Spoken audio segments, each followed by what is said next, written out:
ଓମ୍ ଶାନ୍ତି।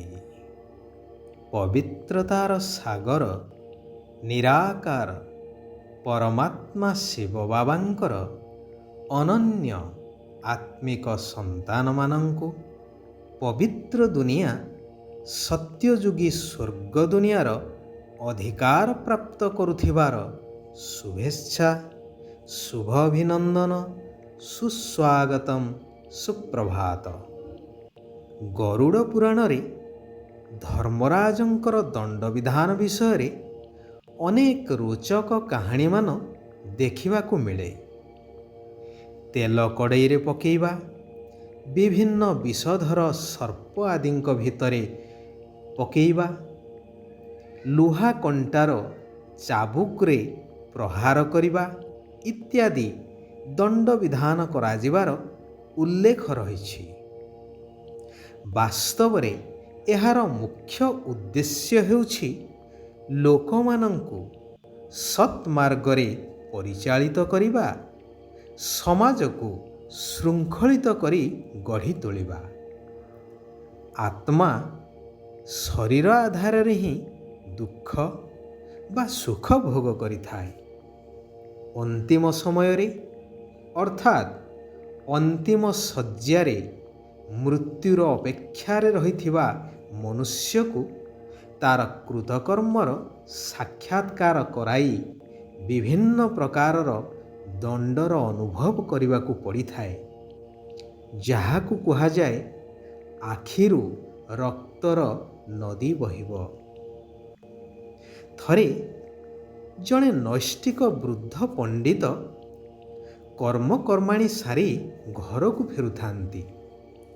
ବାଟରେ ନଦୀ ପାଖରେ ନିଜର ପୁଟୁଳିଟିକୁ ରଖି ଶୌଚ ହୋଇ ଫେରି ଦେଖନ୍ତି ତ ମାଙ୍କଡ଼ଟିଏ ତାଙ୍କ ପୁଟୁଳିକୁ ଖୋଲି ଖାଇବାରେ ଲାଗିଛି।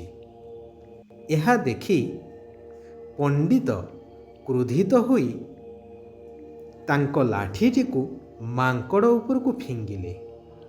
ଯୋଗକୁ ଲାଠିଟି ମାଙ୍କଡ଼ର କାନ ମୁଣ୍ଡରେ ବାଜିଲା ଏବଂ କିଛି ସମୟ ପରେ ମାଙ୍କଡ଼ଟି ମରିଗଲା। ପଣ୍ଡିତ ପୁଟୁଳିକୁ ଧରି ଘରକୁ ଫେରିଲେ। କିଛି ଦିନ ବିତିଗଲା ପରେ ପଣ୍ଡିତଙ୍କର ମୃତ୍ୟୁ ହେଲା। ନୈଷ୍ଠିକ ବ୍ରାହ୍ମଣ ଜୀବନ ସାରା ଭଲ କାର୍ଯ୍ୟ କରିଛନ୍ତି, ତେଣୁ ଦେବଦୂତ ଆସିଲେ ତାଙ୍କୁ ନେବା ପାଇଁ। କିନ୍ତୁ ଦେବଦୂତ ତାଙ୍କୁ ନେବାକୁ ଉଦ୍ୟତ ହୁଅନ୍ତେ ଯମଦୂତମାନେ ମଧ୍ୟ ଉପସ୍ଥିତ ହୋଇଗଲେ। କହିଲେ, ଆପଣମାନେ ତାଙ୍କୁ ଆମକୁ ଦେଇ ଦିଅନ୍ତୁ। ତାଙ୍କୁ ଯିବାକୁ ପଡ଼ିବ ଆମ ସାଥିରେ ଧର୍ମରାଜଙ୍କ ପାଖକୁ। ଦେବଦୂତ ନିଶ୍ଚିନ୍ତ ହୋଇଗଲେ ଯେ କି କେଉଁଠି ନା କେଉଁଠି ୟାଙ୍କର ତ୍ରୁଟି ରହିଛି, ତେଣୁ ଧର୍ମରାଜ ନେବା ପାଇଁ ଦୂତ ପଠାଇଛନ୍ତି ଏବଂ ସେମାନେ ସେଠାରୁ ଚାଲିଗଲେ। ପଣ୍ଡିତଙ୍କୁ ନିଆଗଲା ଧର୍ମରାଜଙ୍କ ପାଖକୁ। ମାଙ୍କଡ଼ ମାରିବା ଅର୍ଥାତ୍ ଜୀବହତ୍ୟା ଅପରାଧରେ ତାଙ୍କୁ ଅନେକ ଦିନ ନର୍କ ଯନ୍ତ୍ରଣା ଭୋଗ କରିବାକୁ ପଡ଼ିଲା।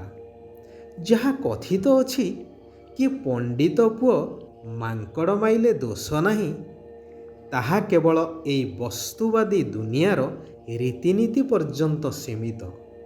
କିନ୍ତୁ ଧର୍ମରାଜଙ୍କ ପାଖରେ କେହି ବି ମୁକୁଳି ପାରିବେ ନାହିଁ। ସେ ସାଧାରଣ ଜୀବଟିଏ ହେଉ ବା ମହାନ ପଣ୍ଡିତ ହେଇଥାନ୍ତୁ, ସମସ୍ତଙ୍କୁ ଦଣ୍ଡ ଭୋଗ କରିବାକୁ ହିଁ ପଡ଼ିବ ଯିଏ ଦୋଷୀ। ସେଥିପାଇଁ ନିରାକାର ପିତା ପରମାତ୍ମା ଶିବ ବାବା କହୁଛନ୍ତି, ହେ ମୋର ଆତ୍ମିକ ସନ୍ତାନଗଣ, ଶ୍ରୀମତ ଅନୁସାରେ ପବିତ୍ର ହୁଅ, ତେବେ ଧର୍ମରାଜଙ୍କର ଦଣ୍ଡରୁ ମୁକ୍ତ ହୋଇଯିବ।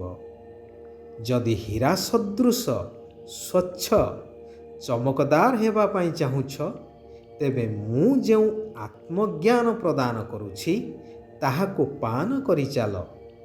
ବିଷକୁ ଛାଡ଼, ଅର୍ଥାତ୍ କାମ କ୍ରୋଧ ଆଦି ପଞ୍ଚବିକାର ରୂପୀ ବିଷକୁ ତ୍ୟାଗ କର।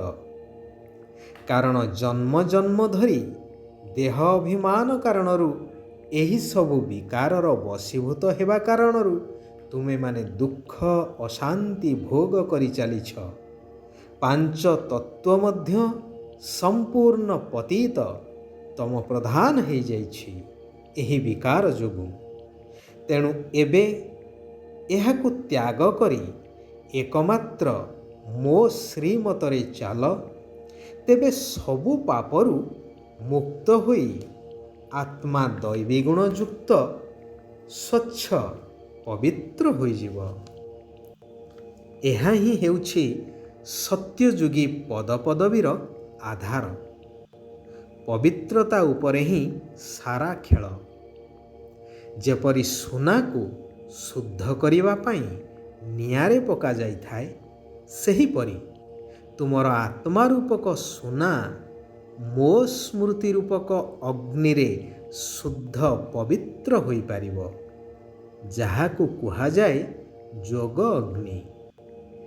ଏହାଦ୍ୱାରା ଆତ୍ମା ସଦ୍ଗତିକୁ ଅର୍ଥାତ୍ ସତ୍ୟଯୁଗୀ ସ୍ୱର୍ଗରାଜ୍ୟର ପଦକୁ ପ୍ରାପ୍ତ କରିଥାଏ। ଯେଉଁମାନେ ପବିତ୍ର ହେଉନାହାନ୍ତି, ସେମାନେ ଦଣ୍ଡ ଭୋଗ କରି ନିଜ ନିଜ ଧର୍ମକୁ ଚାଲି ଯାଇଥାନ୍ତି। ସେମାନେ ସତ୍ୟଯୁଗୀ ସ୍ୱର୍ଗ ଦୁନିଆ ଆଦି ସନାତନ ଦେବୀ ଦେବତା ଧର୍ମର ସୁଖରୁ ବଞ୍ଚିତ ରହିଥାନ୍ତି। ସେଥିପାଇଁ ମୋର ଶ୍ରୀମତ ହେଲା, ଘର ଗୃହସ୍ଥରେ ରୁହ, ସଂସାର ସମ୍ଭାଳ, ପରନ୍ତୁ ପବିତ୍ର ରୁହ, ମୋ ସ୍ମୃତିରେ ରୁହ। କୌଣସି ଦେହଧାରୀଙ୍କୁ ମନେ ପକାଇବାର ନାହିଁ, ବୁଦ୍ଧିଯୋଗ ତାଙ୍କ ସହିତ ଲଗାଇବାର ନାହିଁ।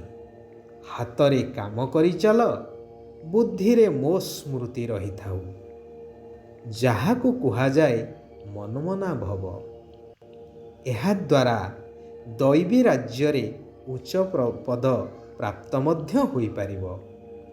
ସେଥିପାଇଁ ଯୋଗ ବଳ ଦ୍ୱାରା ବିକର୍ମର ସବୁ ହିସାବ କିତାବକୁ ଚୁକ୍ତ କରି ଆତ୍ମାକୁ ଶୁଦ୍ଧ ଏବଂ ବାୟୁମଣ୍ଡଳକୁ ଶାନ୍ତ କରିବାକୁ ପଡ଼ିବ। ଶିବ ବାବାଙ୍କର ଶ୍ରୀମତ ଅନୁସାରେ ସମ୍ପୂର୍ଣ୍ଣ ପବିତ୍ର ହେବାର ପ୍ରତିଜ୍ଞା କରିବାକୁ ହେବ। ଶିବ ବାବାଙ୍କର ହେଇସାରିବା ପରେ ପୁନଶ୍ଚ କୌଣସି ବିକାରର ବଶବର୍ତ୍ତୀ ହୋଇ ପବିତ୍ର ସତ୍ୟଯୁଗୀ ସ୍ୱର୍ଗରାଜ୍ୟର ରଚନା କାର୍ଯ୍ୟରେ ବିଘ୍ନ ରୂପ ହେବା ଅନୁଚିତ। ବାବା କହୁଛନ୍ତି, ମନ ବୁଦ୍ଧିର ସ୍ୱଚ୍ଛତା ଦ୍ୱାରା ଯଥାର୍ଥ ନିର୍ଣ୍ଣୟ କରୁଥିବା ସଫଳତା ସମ୍ପନ୍ନ ଆତ୍ମା ହୁଅ। ଯେକୌଣସି କାର୍ଯ୍ୟରେ ସଫଳତା ସେତେବେଳେ ପ୍ରାପ୍ତ ହୋଇଥାଏ ଯେତେବେଳେ ବୁଦ୍ଧି ଯଥା ସମୟରେ ଯଥାର୍ଥ ନିର୍ଣ୍ଣୟ ଦେଇଥାଏ।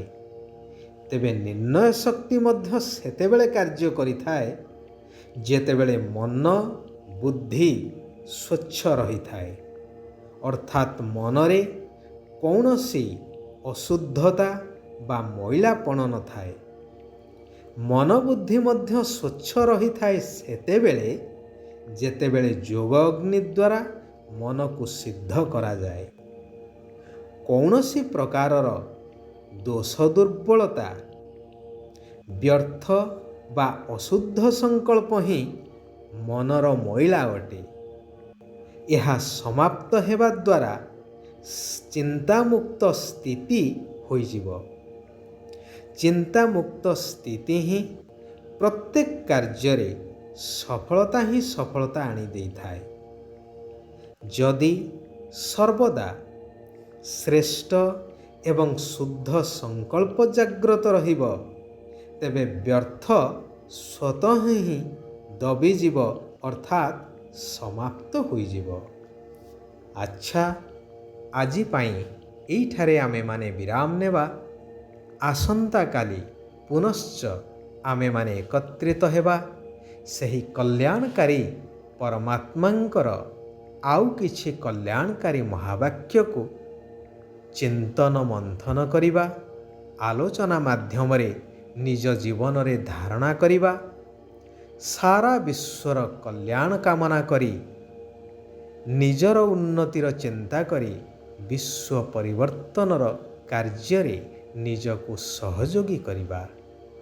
ଓମ୍ ଶାନ୍ତି, ଓମ୍ ଶାନ୍ତି, ଓମ୍ ଶାନ୍ତି।